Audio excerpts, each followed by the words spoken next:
Assalamualaikum warahmatullahi wabarakatuh.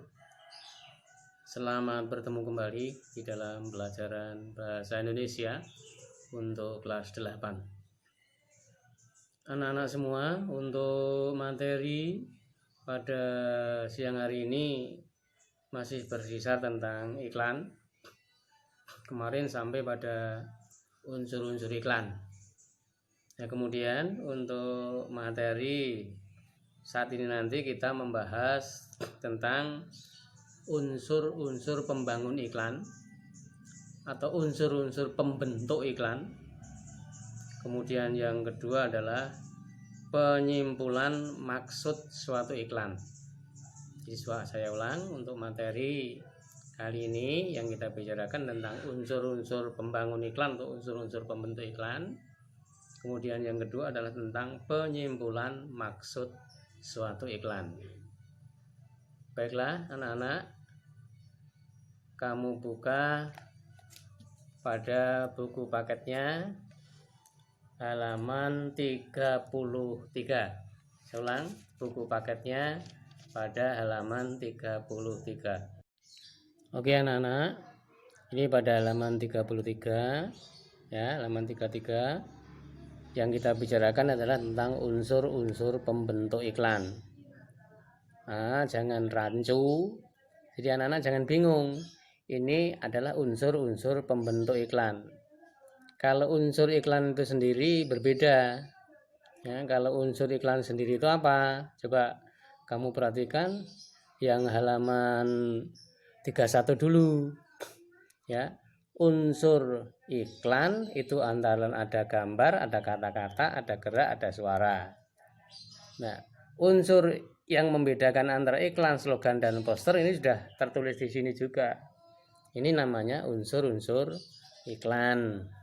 Tapi kalau yang saat ini atau materi pada kali ini adalah tentang unsur-unsur pembentuk iklan. Coba kamu pelajari, kamu simak.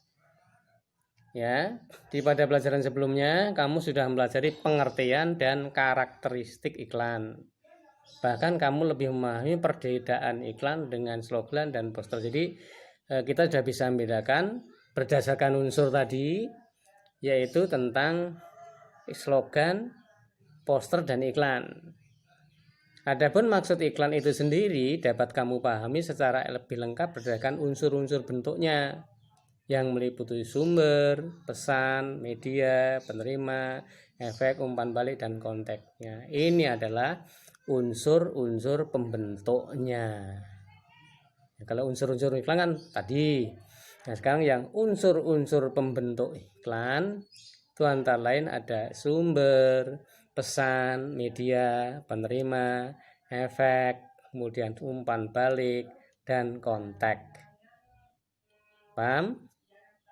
Mari kita pelajari satu persatu, apakah itu sumber, apakah itu pesan, media, penerima, efek, umpan balik, dan konteks. Yang pertama adalah sumber. Jadi sumber adalah pemasang iklan atau yang berinisiatif dan penyandang dana dari pemasangan suatu iklan itu. Maksudnya sumber itu adalah orang yang memasang iklan itu, atau lembaga atau pemerintah. Jadi yang memasang iklan itu sumbernya, yang dimaksud dengan sumber itu loh.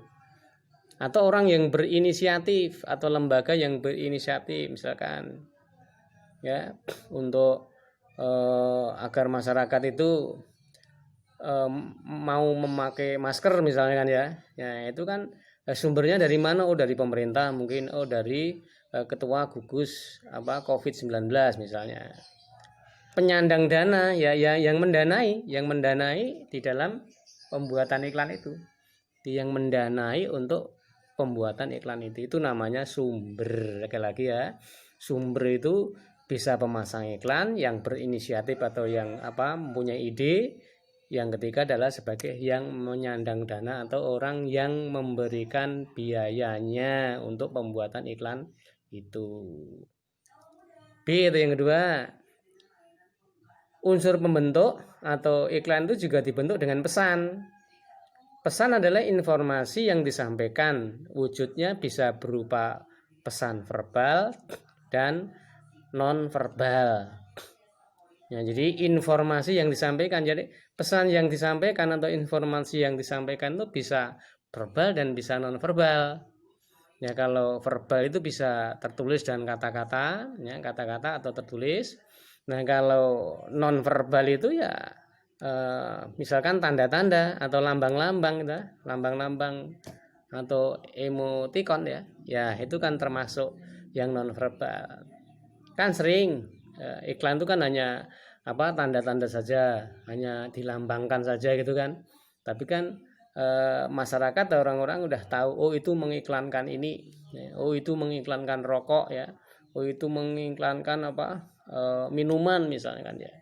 Itu pesan. Jadi unsur pembentuknya yang kedua adalah pesan atau informasi yang disampaikan, wujudnya berita kata-kata atau berita berupa kata-kata atau berupa tulisan, kemudian juga nonverbal. Yang ketiga atau yang C, dibentuk dari media juga ya. Jadi iklan itu akan ditampilkan atau sebagai sarana yang digunakan itu dengan media apa? Apakah media cetak, apakah elektronik, atau sarana-sarana yang lain. Sekarang YouTube, ada web, kemudian ada blog dan sebagainya. Itu kan juga bisa digunakan sebagai sarana atau sebagai media untuk menyampaikan atau menginformasikan tentang iklan tersebut. Yang keempat adalah penerima. Yang dimaksud penerima atau pembentuk iklan ya, penerima adalah individu atau kelompok masyarakat yang menjadi sasaran atau objek iklan. Jadi yang sebagai sasaran iklan itu untuk siapa gitu loh. Jadi mungkin untuk anak-anak sekolah atau mungkin untuk masyarakat umum atau mungkin penggemar gitu kan ya, fannya atau penggemarnya dan sebagainya. Itu namanya penerima. Baiklah, saya lanjutkan untuk yang kelima, efek. Efek itu adalah perubahan yang terjadi pada diri penerima, baik itu dalam aspek sikap, pola pikir, perilaku, kebiasaan, dan pola hidup. Nah, jadi mungkin kan ada iklan sepatu misalkan ya, dengan memakai sepatu ini lebih bergaya misalkan. Misalkan ada iklan baju misalkan, dengan memakai baju ini bisa berlente atau misalkan bisa menjadi terhormat misalkan gitu kan ya. Ya, jadi bisa mengubah, jadi ada perubahan. Jadi si penerima iklan tuh ada perubahan gitu tuh. Dengan adanya iklan tuh bisa mungkin dari ya aspek sikap, pola pikir, perilaku, kebiasaan, dan pola hidup. Itu antara lain. Kemudian yang keenam ada yang terakhir adalah umpan balik, adalah tanggapan atau reaksi atau respon yang dikehendaki dari penerima pesan. Misalnya setelah adanya iklan itu kemudian membeli produk yang ditawarkan itu, atau menolak pemakaian narkoba dan sebagainya. Ya, misalkan dengan adanya iklan misalkan produk suatu barang, nah kemudian tertarik, kemudian membeli misalkan ya. Nah, kemudian misalnya iklan melarang untuk pemakaian narkoba, lah misalkan tetap menolak untuk memakai narkoba. Oke, jadi sudah jelas ya. Itu unsur-unsur pembentuk iklan. Jadi unsur-unsur pembentuk iklan. Jadi saya ulang, jangan rancu. Unsur iklan itu ada gerak, ada kata-kata, gambar, kemudian suara. Jadi unsur iklan itu ada 4. Tapi unsur pembentuk iklan itu ada 6 ya. Unsur-unsur pembentuk iklan itu ada 6. 1. Sumber, 2. Pesan, 3. Media, 4. Penerima, 5. Efek, dan 6. Umpan balik atau kontak. Umpan balik itu perubahan tadi, sehingga anak-anak harus bisa membedakan antar unsur iklan dan unsur pembentuk iklan. Oke, udah paham ya? Udah jelas ya? Oke, selanjutnya anak-anak, kalau sudah jelas, saya lanjutkan untuk materi berikutnya. Coba kamu lanjutkan, kamu buka berikutnya pada halaman 35, yaitu tentang penyimpulan maksud suatu iklan. Jadi penyimpulan maksud suatu iklan. Penyimpulan maksud suatu iklan. Coba kamu perhatikan, nih banyak yang penting ya ini ya. Sekarang adalah pola penyajian dan isi iklan. Ya. Pola penyajian dan isi iklan. Berdasarkan isinya, ya, seperti yang telah kamu pelajari pada bahasan terdahulu, ada iklan pemberitahuan, iklan layanan masyarakat, dan iklan penawaran. Jadi pola penyajian iklan itu berdasarkan isinya. Coba kamu tulis juga bisa ya. Pola penyajian iklan berdasarkan isinya itu 1. Iklan pemberitahuan, 2. Iklan layanan masyarakat, jadi iklan layanan masyarakat. Yang ketiga adalah iklan penawaran. Saya ulang ya.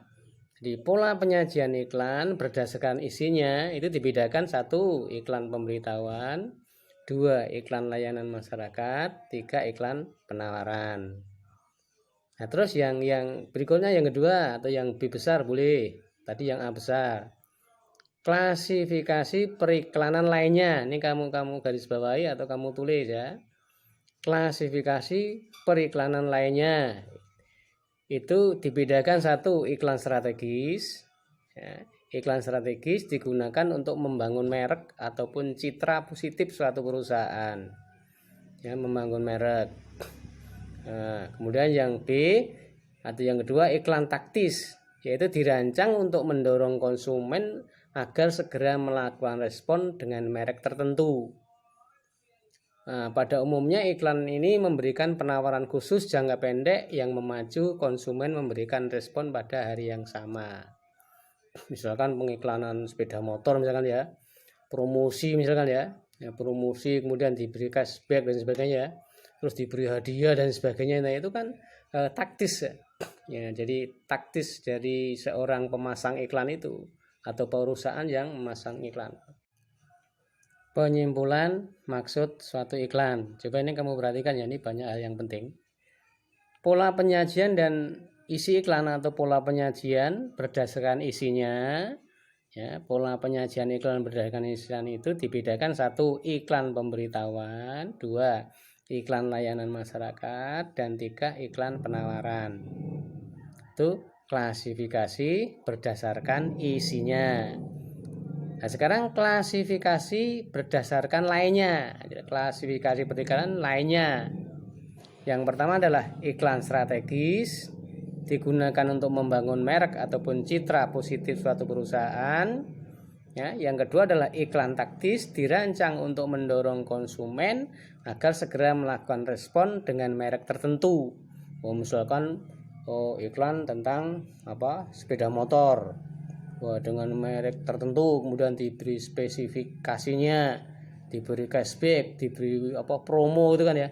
Akhirnya kan tertarik dari yang mendengarkan iklan itu tertarik, akhirnya memutuskan untuk membeli pada saat itu juga. Itu antara lain berdasarkan iklan lainnya atau klasifikasi berdasarkan lainnya. Coba kamu perhatikan ya, halaman 36. Jadi tujuan atau fungsi iklan lainnya, ya dia di subbabnya tujuan atau fungsi iklan lainnya. 1. Fungsi informasional. Iklan memberitahukan kepada konsumen tentang karakteristik dan suatu produk, juga berbagai manfaat. Misalkan obat ya, obatnya berbentuk kapsul atau kaplet atau berbentuk kaplet itu ya. Kemudian manfaatnya misalkan bisa menyehatkan, misalkan ya, bisa menghilangkan nyeri dan sebagainya, itu loh. Itu namanya informasional. Dan yang kedua, fungsi transformasional. Iklan berusaha untuk mengubah sikap-sikap yang dimiliki oleh konsumen terhadap merek, pola-pola belanja, gaya hidup, dan teknik mencapai sukses. Ya, jadi ini adalah untuk mengubah sikap-sikap yang dimiliki oleh konsumen. Ya, misalkan menawarkan sepeda motor misalkan ya. Wah, akan menjadi sepeda motor yang mewah, maka akan menjadi orang yang kaya misalkan gitu kan ya, mengubah hidupnya misalkan ya. Itu antara lain. Misalkan dengan minum susu misalkan ya, susu sapi apa begitu ya, merek apa gitu kan. Ya, kemudian bisa selalu sehat setiap hari misalkan ya. Ya, itu antara lain tujuan atau fungsi iklan lainnya ya, kamu cermati loh. Tujuan atau fungsi iklan lainnya ada fungsi informasional dan fungsi transformasional. Oke, sudah jelas kan anak-anak semua? Itu antara lain kita bahas tentang unsur pembangun iklan dan penyimpulan maksud suatu iklan. Maka kamu ulang lagi, kamu baca lagi, kamu pelajari buku paketnya. Nah, kemudian nanti kalau sambil mendengarkan video ini, nah kemudian kerjakan tugas-tugasnya seperti biasanya. Jadi kerjakan tugas-tugasnya seperti biasanya. Dan tolong yang belum mengerjakan tugas ini bagaimana ini? Apakah nomor HP-nya tidak bisa dihubungi ya? Nah, coba tolong yang dekat ini bisa menghubungi teman-temannya yang kemarin sudah saya tayangkan, banyak yang tidak mengerjakan atau banyak yang belum mengerjakan. Itu baiklah anak-anak, kalau sudah jelas semua untuk materi pada pagi atau siang hari ini saya akhiri. Kalau ada salah mohon dimaafkan. Assalamualaikum warahmatullahi wabarakatuh.